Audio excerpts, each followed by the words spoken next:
Greetings, guys. This is Kara. Welcome to the Big Mess. Please excuse my if I cough at all. I do have a bit of a cold and or allergies, and I'm trying to mitigate that with cough drops. But some might sneak in there. I'm going to today. I'm going to work on the last week in 3 sections of my planner, because I want to start the process of showing you guys how I switch over, and since it's a Franken planner system, how I switch over to a new month. I'm also trying to get 2 weeks ahead in my planning instead of just one. So I am doing the 25th to the 31st. I restarted this video because I found that doing calligraphy and speaking on camera are 2 things I can't do at the same time. So I do have a little bit of the process down. So part of what I have planned for this channel is talking about theory and strategy and techniques that can be used by any of us planners to better our systems, to use them functionally, to incorporate the things that we learn, the changes that we make, because planning is used to change our life, and so our planning will change. So we have our life in one way. We want to change that, so we use our planners. Using our planners then changes how we're using it, which means then we need to change how we're using our planners. It's a cycle. It's all kind of a cycle. That's actually one of the things that I want to discuss starting today. So in this spread, this is the last week of the month in my master section, the 25th through the 31st. I am setting up to do the doodles and dots for the hashtag use your stash planner challenge. Excuse me, planner challenge. And so it's actually doodles and dots, which I'm not going to do on camera because I'm not really good at them. So I don't want to waste everybody's time and have you guys laugh at me, because I will laugh at me. Anyway, so while I get this set up, I'd like to discuss a little bit of some theory. So late tonight, early tomorrow is the spring equinox. The spring equinox is obviously part of a cycle, and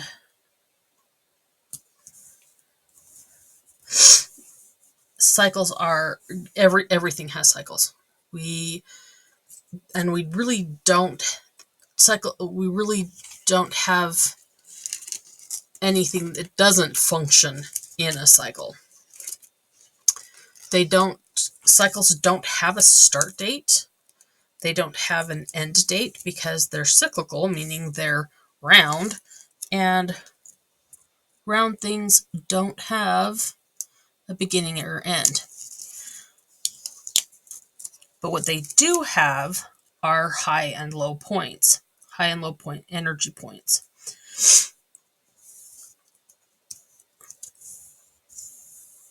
The current human-defined structures in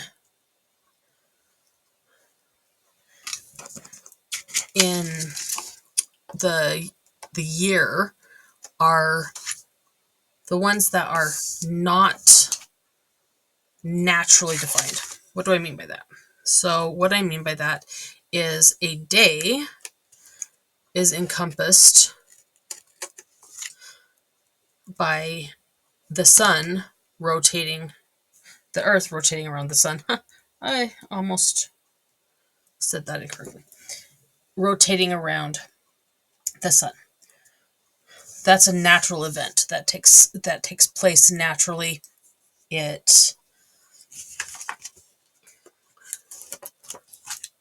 just call it day because that's how it was defined by humans. Likewise, seasons and years. Past that, there are not naturally easily defined, at least with today's technology, easily defined natural breaks in the years. In time. So basically what I'm saying is that there is a big difference between a, quote, natural cycle and a man-made, human-defined cycle. Now, obviously, we have human-defined cycles because it, at this point, especially, is a global culture. And we all like to think that we're on the same page. Most of us really aren't on the same page. In fact, most of the time, we're not even in the same library, let alone the same floor or book or page. But we like to pretend. We like to think we're in control. So, knowing this, we need to know our own cycles, know the socially defined cycles, and know natural cycles. And yes, I know that natural, big air quotes, cycles and all the other stuff, this is all debatable. Whatever, we don't have time for that. What I want to discuss more is what our cycles are and why we need to know what they are so we can use them properly and use them in our planners and in our lives to make our lives flow smoother. So the current concept of the new year was not developed, was not put into place until 1752. So in all of the history of time, understood time, man-defined time, it was not, the first of the year was in March, and not until 1970, little bit of dyslexia, sorry about that, 1752 was it then changed so that January, which is named after the Roman Greek god Janus, it wasn't until that time that it was moved to the first of the year, what we refer to as the first of the year, January. And at the same time, they, I think, lost 11 days, so that all of the world was running on the same clock. So that really puts into context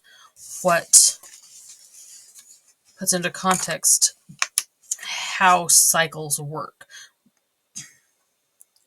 The day did not change how it works because we as humans called it a day. Similarly, when you want to talk about, when we want to talk about astrology and astronomy, the rocks in the sky, as much as I absolutely adore astrology and like to play with it and do charts and all of that, I promise you the big rocks in the sky don't care when we were born. Now, they might care. I've never asked them. But I don't think they care when we were born. However, They were used as the hands of clocks. Now remember, until we had electricity, light pollution wasn't a thing, and people were able to see what was going on in the sky, and they used that as a clock to order their lives, to structure their lives. It was astrology, astronomy has been around for much longer than the measured hour. Likewise, they changed, and I'm not sure about the reason that they changed, but months used to follow the moon cycle. So there were 13 months, but it changed, and it is no longer the moon cycle. It is again man-defined time.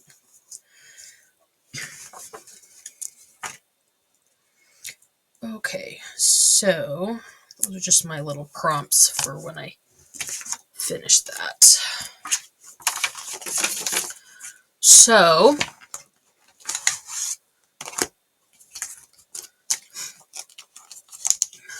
this is how I plan which stickers. This is a book which I'll be showing you in the not too distant future, how I set up the themes for the month and the weeks, the individual weeks.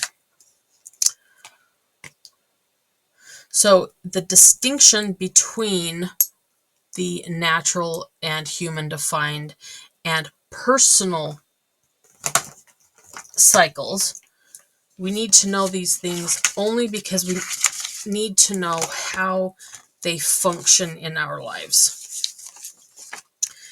I, for one, have a circadian rhythm that likes to... So I will be drawing plants in here and then some lines in for my daily to-dos. But my sleep schedule likes to be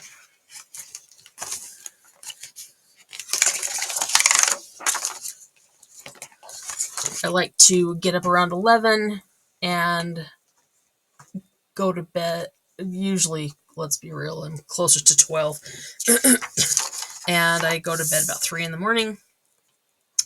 And that, because I am neurodiverse, I do need more. Oh, that's really shiny on the screen, isn't it? Sorry about that.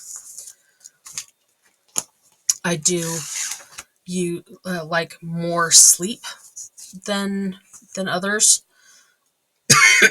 I'm not a happy camper if I don't get enough sleep and I get sick, and it's not happy for anybody. But what was I saying? Okay, so the cycles that we have, like I was saying, your circadian rhythms are a personal cycle. If left alone in a non-solar, a location that is not defined by the sun, i.e. if you grow up in a cave. Now, why somebody would grow up in a cave, I have no idea. But it's a thing. They say that if you grow up in a cave,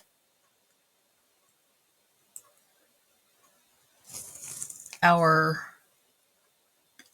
bodies naturally change from a 24-hour day to, I believe, a 27.5-hour day. I don't know why. That's just weird. So we need to recognize that we are, I don't want to say artificially, but natural cycles don't, and our cycles don't necessarily line up. And for sure, the man-defined hours and the man-defined time measurement is not lined up with our natural, our personal circadian rhythms, and they're obviously not lined up with man-defined time. So why does all of this matter? Why are we talking about that with planning? So my entire thing about planning is my whole reason for planning is to help me live a more intentional life. With my fun little neurodiverse brain, it's not, I don't even know there's a box I'm supposed to fit into. And so I need to know what is expected of me socially, i.e., hold a job, or not, as the case may be, or,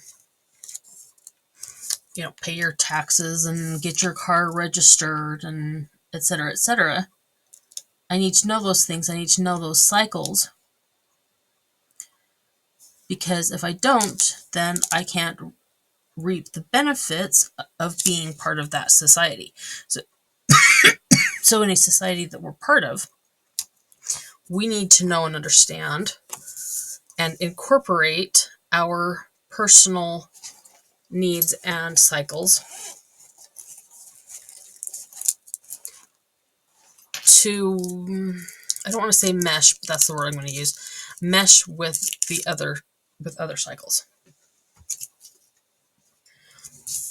Which means that I need to figure out how to get my butt up more in the morning if I want to have a day job. If I want to function so that people can count on me to get my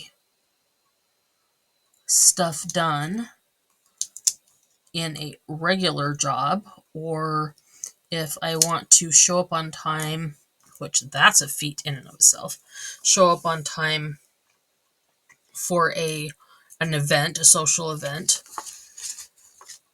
or if I want to go to the grocery store before it closes, again, maybe, then I need to make sure and know what those times are, what those expectations are, so that I can meet them.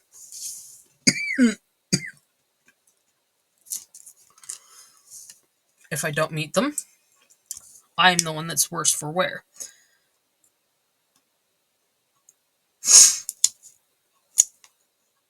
There's a lot of reasons that we as individuals do not naturally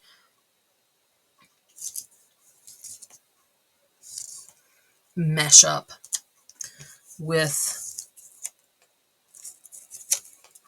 society. Apparently, I can't talk and put stickers down yet either. And this is a process I'm going to definitely have to learn.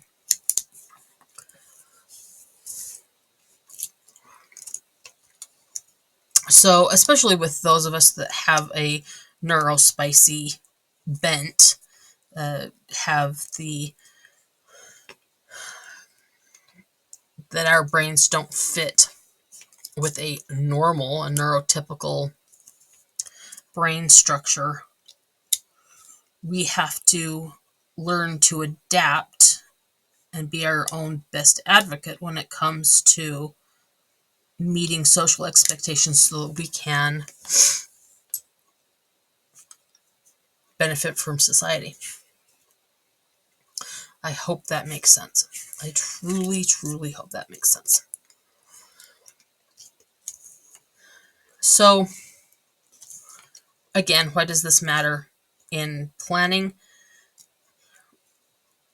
For this discussion, it's just an introduction. It's something I am hoping to introduce so that it's much easier, or so that you guys understand what I'm talking about when I start talking about how I make my plans and do my planning throughout the months and the years. weeks, days, months, years. And I very much promise to do a better job this. I haven't decoed my planner yet on this, so I'm not sure how to do it very well. This is my work layout. This is the layout that I use for the content of this planner channel.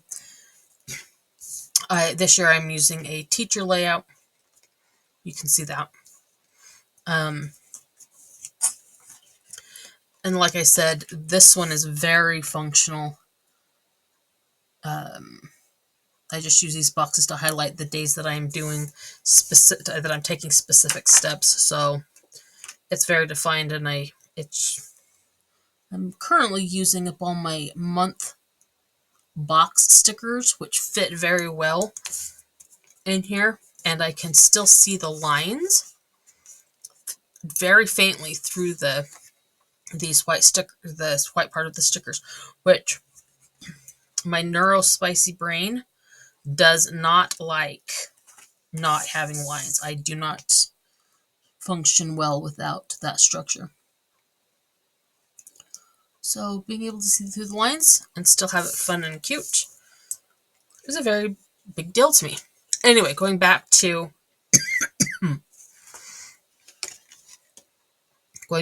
cycles, etc. This isn't easy. There's a lot of this that isn't easy. I say that about a lot of things that I choose to participate in life. In life, it's not easy, but living in an intentional life is worth it.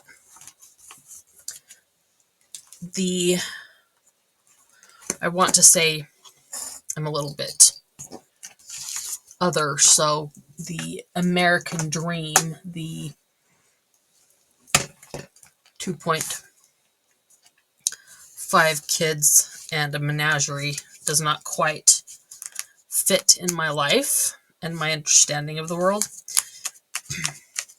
So, not that I think I need to change to fit society, but if I want the good parts of society, if I want to reap those benefits, then I need to participate in the structures that keep that society moving.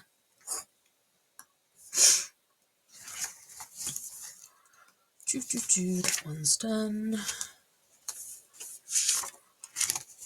So, one of the first concepts that I want to introduce is journaling. Now everybody thinks they know what journaling is, and everybody's probably pretty correct. Journaling in today's society, though, is because of... Oh, excuse me. I'm trying to get hold of this. Because of therapy, etc., etc., we think about journaling as long-form journaling, as figuring out all our deepest thoughts and fears and everything else through long-form journaling. Excuse my head. And that is actually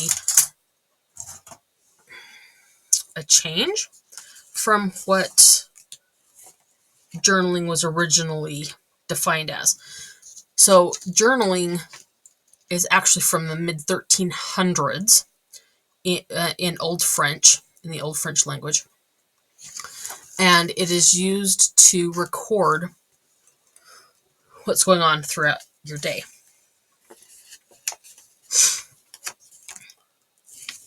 So we associate that more, most of the time, with Dear Diary kind of things. So when we talk about journaling, if we go back to the etymology, the beginning concept of why we're of what journaling is, we need to look at the things that we record throughout the days of our lives. So basically what that means is using a planner is journaling. We're journaling our lives. See, you know how to journal, right? Everybody loves journaling, right? Actually, I do like journaling.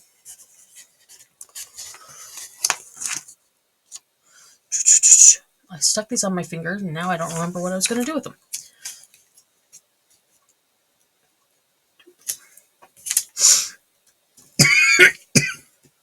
So, journaling through the day is not only writing down what we've already done, but the things we're going to do, the plans we're going to make. So journaling is part of this process. Again, this is an introduction to the concept so that we can continue on with this discussion and we can have a similar framework for our concepts. Because if we don't know what we're talking about, then nobody's going to know what we're talking about. And I'm not sure you guys are going to know what I'm talking about because I'm kind of rambling. But I need to get this done because I need my planner done. So journaling, basically writing everything down, taking note of everything. These are some steampunk gnomes. You'll see gnomes in my planner a lot.